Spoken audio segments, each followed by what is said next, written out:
How to archive all Instagram posts at once. Hello everyone, this is Max. Welcome back to another tutorial video. So let's start without wasting any time. Also make sure to watch this video till the end. So before starting the video, make sure to update Instagram to the latest version. After updating it, open up Instagram on a device. Now wait for the app to load. Now tap on profile at the bottom right corner. Now tap on three lines at the top right corner. Now wait for some time and tap on your activity under how you use Instagram. Now scroll down. Under content you shared, simply tap on post.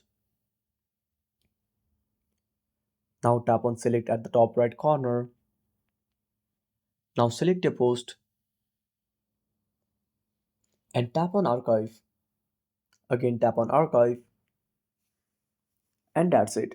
Thanks for watching. Make sure to subscribe our channel and hit the bell icon. See you in the next video.